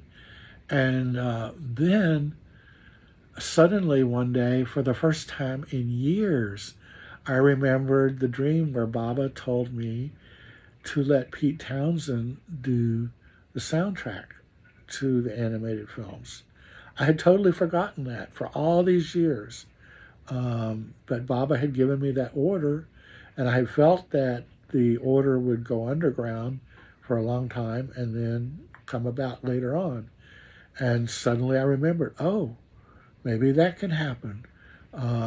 So I need to reintroduce myself to Pete Townshend and let him see my artwork and let him hear about this dream. And maybe he'll be interested. Maybe it's something he would like to work on, to have a new project at this time in his life. I don't know. But I do plan to try to get this video to him once I get the editing done on this video, to see if possibly he would have any interest in it.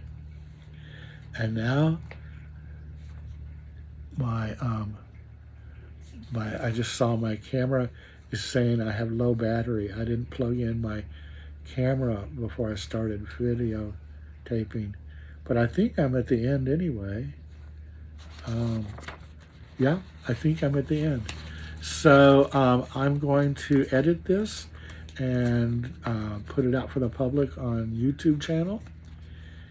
And at the end of this video, I'm going to add on another little 5 or 10 minute video explaining the Daddy God Art Museum and the animation, and explaining my vision of what it will be, and asking for people to help financially if they're in a situation where they can do that. So you might want to stick around at the end of this video to see that other little segment. Okay, it's been a long time. What does the clock say? Oh my gosh, what is it? An hour and 48 minutes. I usually try not to go over an hour. Sorry it's so long. But thank you. I hope you enjoyed the program, and I'll talk to you guys later. Bye-bye.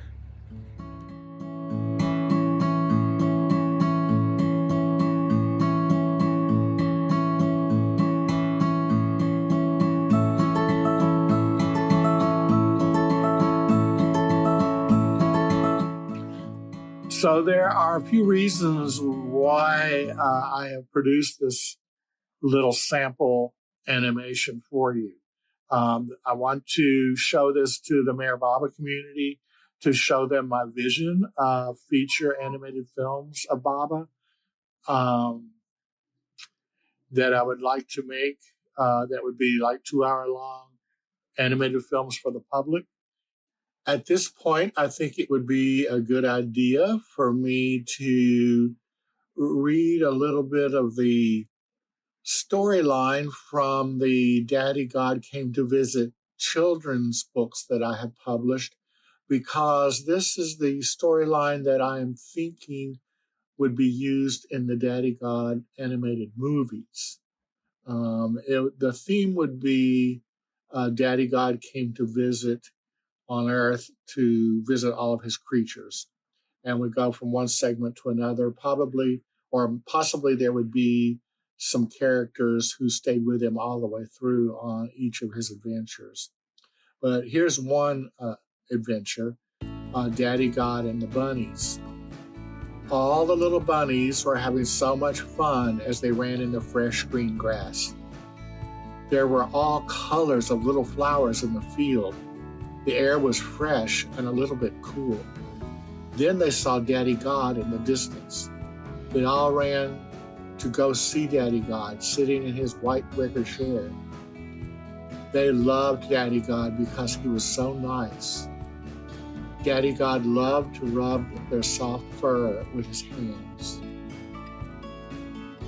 And then here is another such little vignette that could explain the vision I'm having for the movie. This scene is the kitty cat tea party.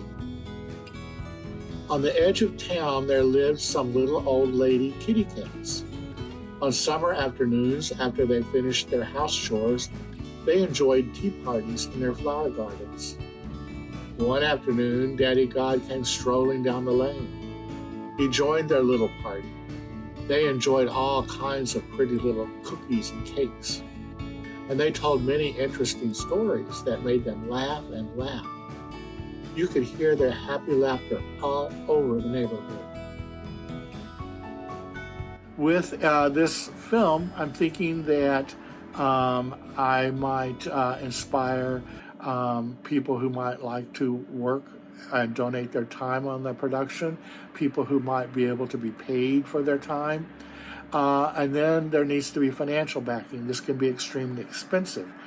So I'm hoping that some people can donate to the project, and there's a possibility that some people might want to be financial investors in the project. So anyone who can donate, you can send to my PayPal, wodinart@aol.com. You can send donations there. It would be wonderful if anyone would like to leave this project in their will, so that when they pass on, part of their estate could go to finance expensive projects like this. I can leave a link for that in the information below. So now we're ready to show the film Daddy God Came to Visit, and this version is when he has come to visit and meets with my Cocker Spaniel puppies on the beach here in Myrtle Beach, South Carolina. Thank you.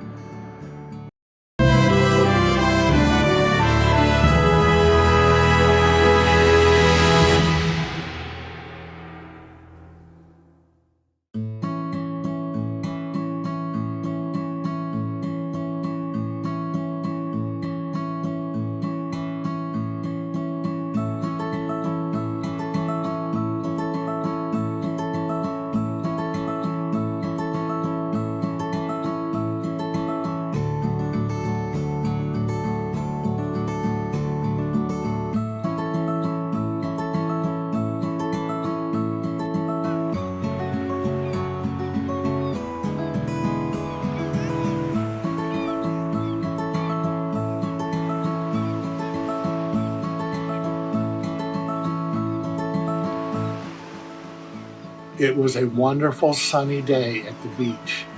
The sound of seabirds and breaking ocean waves filled the air. Someone had heard that Daddy God had come to visit. Everyone was on the lookout to see if they could spot him somewhere along the beach. Suddenly there he was. We had heard about him.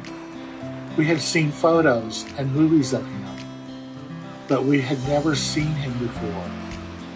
Oh, he looked so beautiful. He had a big, happy mustache under his smile and a bright twinkle in his eyes. He was known to wear a pink jacket, his favorite color, and his long hair had been braided into a ponytail and tied with a matching pink bow. It was so exciting to see him. He was really here. Daddy God moved more elegantly than anyone we had ever seen before. Well, after all, he is God. So it is only natural that God would move so beautifully, don't you think? He appeared to be very centered in himself and totally in the present now. We have been told that one time he said, "Live more and more in the present, which is ever beautiful and stretches away beyond the limits of the past and the future." What an amazing thing to say. As he walked along the beach, his graceful strides were awesome to behold. Even seeing how he planted each footstep on the sand, we could not stop gazing at him in wonder. It so happens that 3 Cocker Spaniel puppies had gone out from their home and were trotting down the beach that day.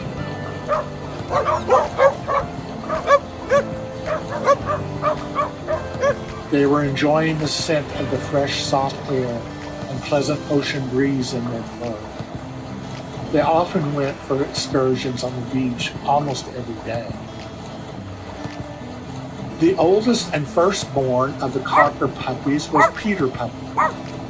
Peter was a natural-born leader. He was a prince of a puppy. He never followed other puppies. He went where he wanted to go. He was not shy.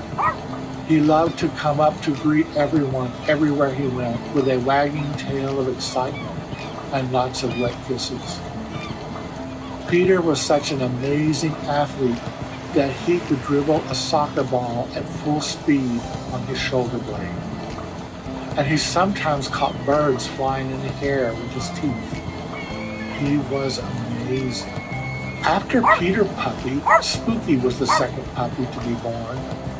His name was Spooky because he was all black. Spooky loved Peter Puppy so very much. He followed Peter Puppy wherever Peter went. Spooky was not a leader like Peter, and Spooky never even saw a bird, much less caught one.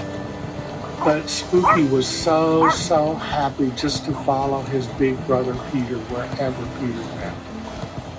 Spooky also liked to meet new people wherever he went, but he always followed Peter, who went first.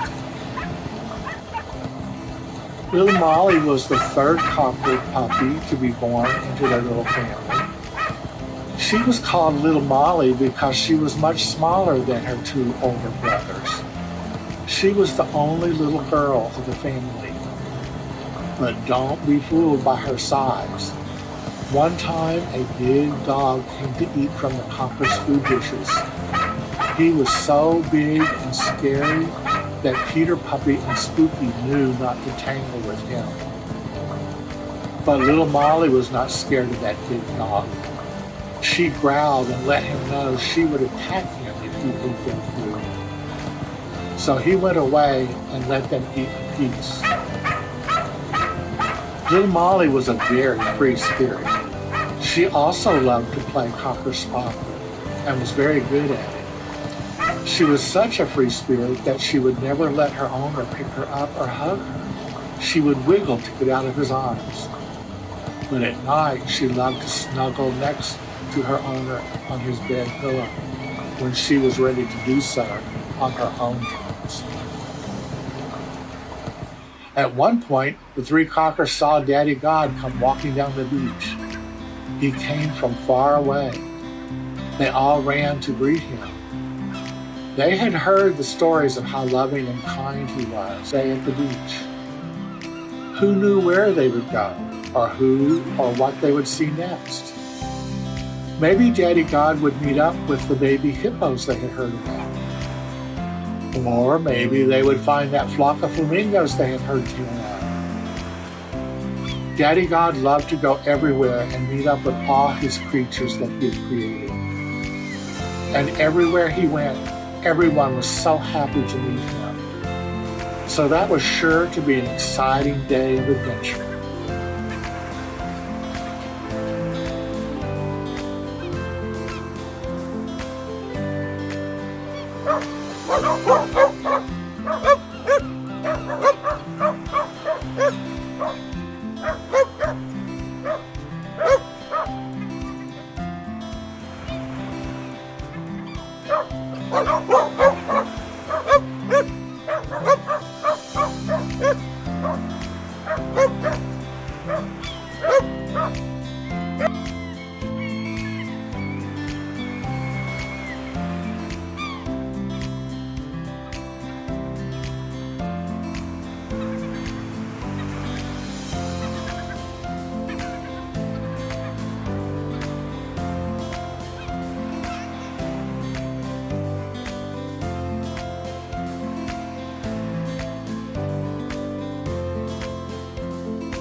I would like to take this time to give you more information on my work.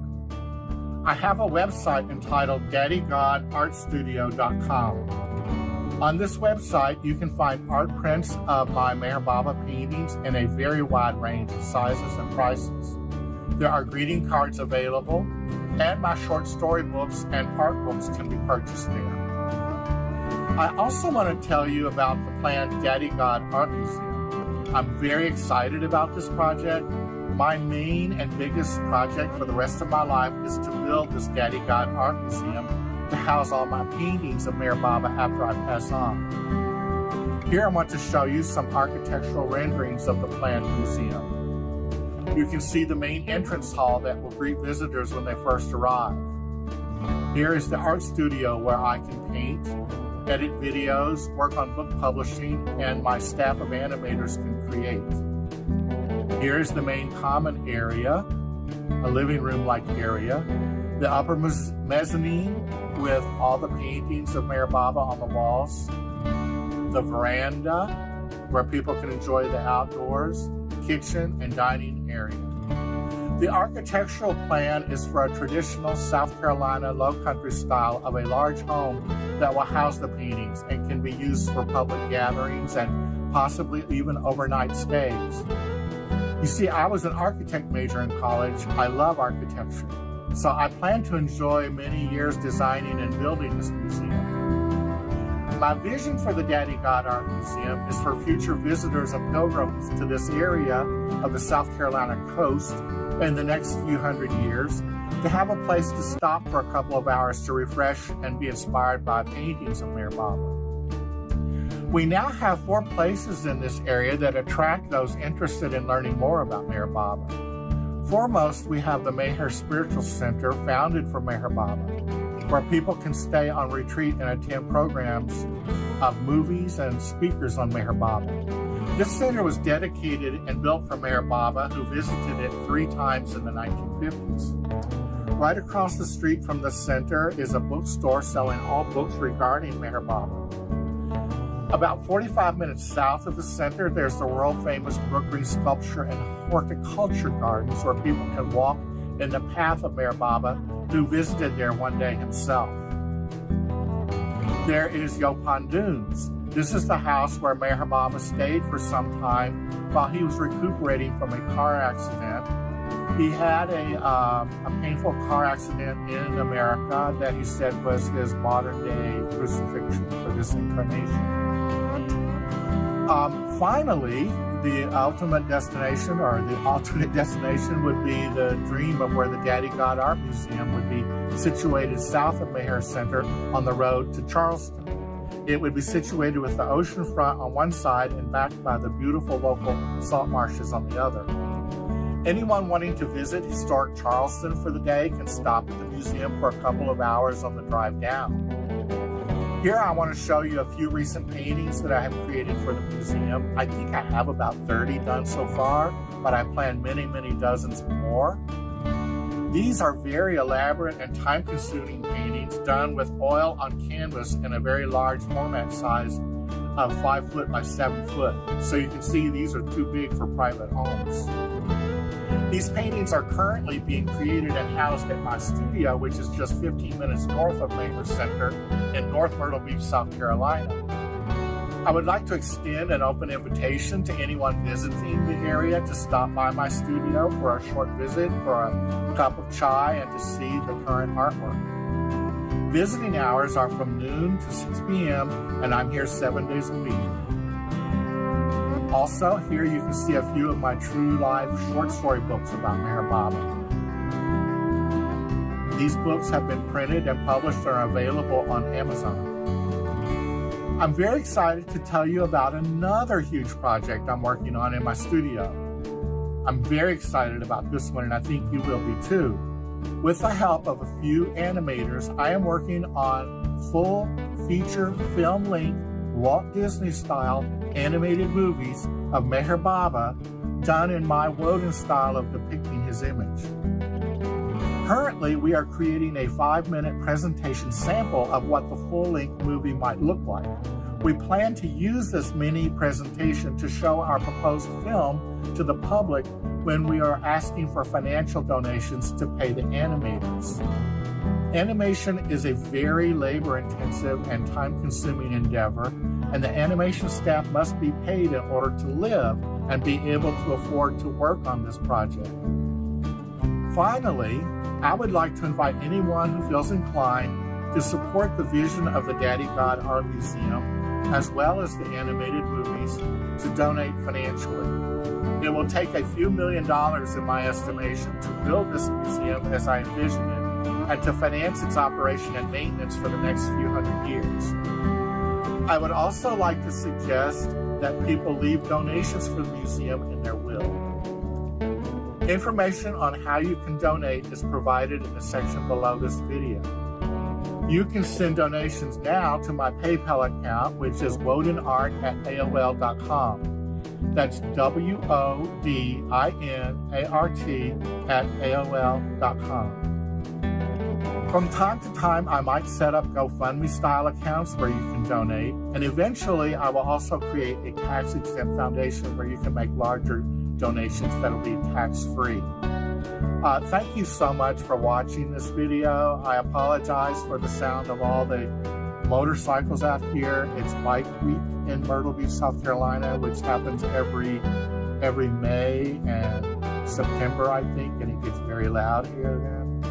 And also my parrot over here keeps beeping in once in a while. So I apologize for the noise.